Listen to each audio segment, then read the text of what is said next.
Hello, we're going to look at how we can use SQL to search for data. This is a really random addition to the programming topic because it's not really programming at all, but there we go. It's in paper 2 and it's in this topic, so we're covering it now. SQL is relating to databases. Now, there is a lot to learn about databases. There are not many things in paper 2 or indeed paper 1 related to databases. You'll learn a lot more at A level or beyond, but just to give us a summary to get going, a database is just an organized collection of data, and it's usually one or more tables, something like this. This is a very small table in comparison. I've only got 3 columns and 3 rows, but we could have huge tables, and every single website, every single company will have databases to organize the data. Now, to introduce some language which you need to be familiar with, rows in database language are called records, and the columns are called fields. And you have got to know those terms: columns, fields, rows, records. Now, the only link really to programming is that records and arrays are the 2 data structures in paper 2. There are lots more to cover at A level, but there are 2 at GCSE. Arrays are what are used in the code you'll see. If we want to use a record at GCSE, we're going to emulate it. We're going to pretend we're using it via 2D arrays. So this database table might be represented in code as a 2D array, with each record being a 1D array inside the 2D array. So that's how it might be implemented in a program, and you might have to iterate through it or use indexing to get each individual item. A key difference between records and arrays is arrays, each element should be the same data type. So you can see all of these are strings in this 2D array, whereas a record can be different data types. So James and Crew would be strings, age would be an integer. So different fields can have different data types in databases. SQL is a language for interacting with databases. It's not a programming language, it's a query language. We've got some other languages in computer science which aren't actually for programming, and SQL is one of them. There are loads of different SQL commands. You'll learn more at A level and university, but the one for paper 2 at GCSE is select. So select is a command within SQL used to retrieve data from a table. So in other words, if I want to search for some data, I'm going to be retrieving it using select. So here is the structure of a select command at GCSE. We have 3 key parts to it, which you write in capitalized words. Select from where. Where is optional. I don't always need where, but we will use it in most cases. The order of these 3 matters. I've put them on separate lines here, but it doesn't actually matter in SQL. You can put this on one line. You could separate it if you want to. But white space doesn't really matter in SQL, unlike in most programming languages. We often end in a semicolon once I'm done, but that again is not super important. So how does this structure work? Well, the first bit, select fields. This is where I'm going to list out what fields I want to retrieve. So in other words, what data do I want to get from my search? We then need to tell it where the data is held. A normal database will have lots of tables. In GCSE, we only ever have 1 table at a time. So we need to tell it what table I want to get the data from.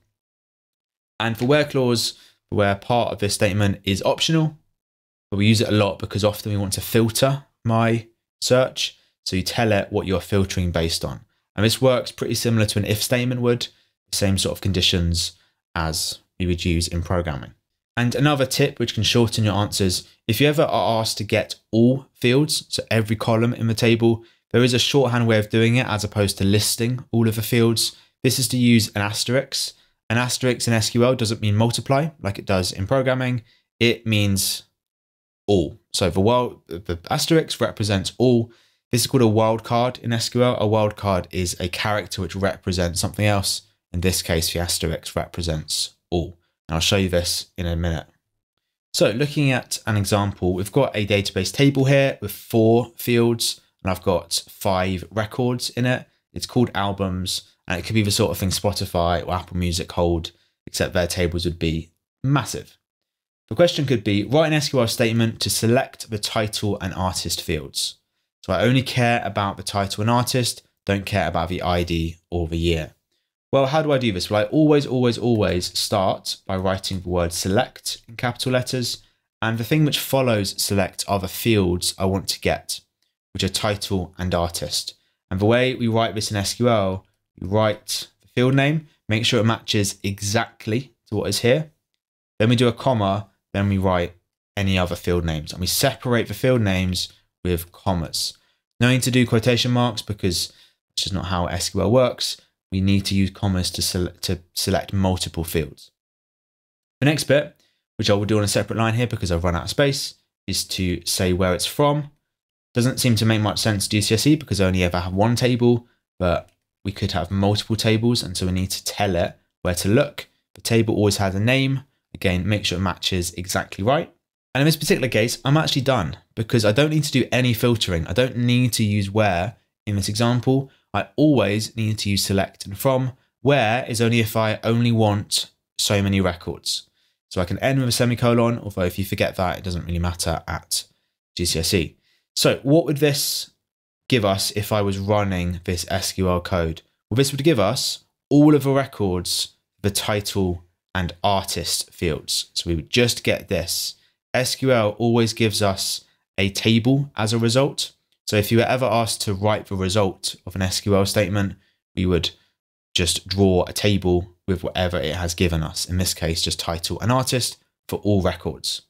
However, commonly we want to filter it so that only some records get given to us at the end. So same table, this time though, we want to use SQL to search for the album titles that were released after 2018. So I'm now filtering it. I don't want all records, only those released after 2018. So as always, I start with the word select, no matter what I'm doing. And now I need to think, what fields do I actually want here? Well, it only mentions one field, which is the album title. So I wouldn't write album titles like this. I would look at the table and match exactly how the field name is spelt. I'm just selecting the title. From albums is pretty straightforward because that's my only table here. The table is called albums. But this time I need to have a where. It's called a where clause, to use a proper word, so that I can filter it. And it works like an if statement. I want to filter only the ones which are released after 2018. So where the year is greater than 2018. That could be in an if statement. It works the same way. And the operators are pretty similar. So you've got the greater than sign, greater than or equal to, and less than or equal to, and so on. To do equality in SQL, it is one equal sign. So not two equal signs like you get in programming.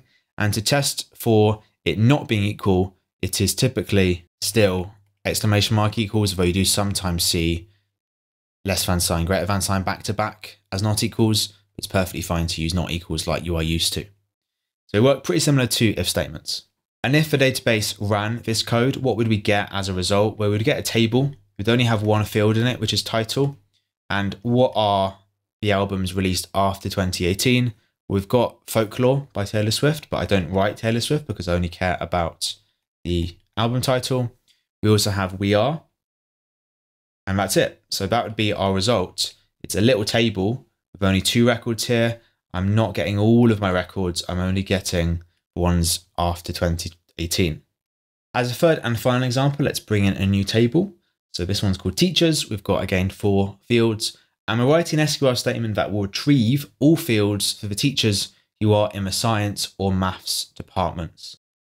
We start with select. And what fields do I want here? Well, I want all fields. And what I could do is go select teacher code, comma, name, comma, department, comma, lessons.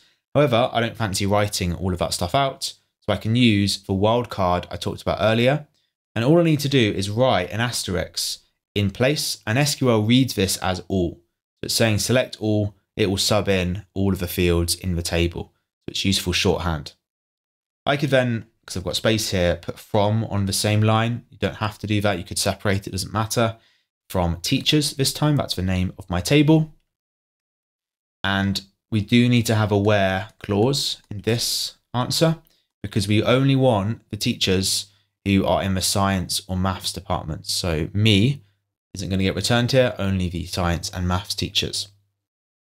So it works again like an if statement. So we're checking where the department is equal to, and it's one equal sign, like I say, equal to, first of all, science.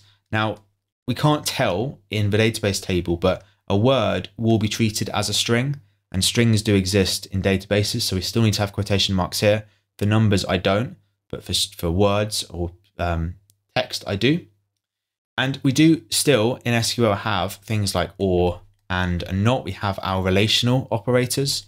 They are capitalized in SQL.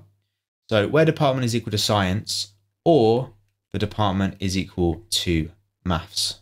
And that should be it. Put a semicolon if you remember to, but not incredibly important.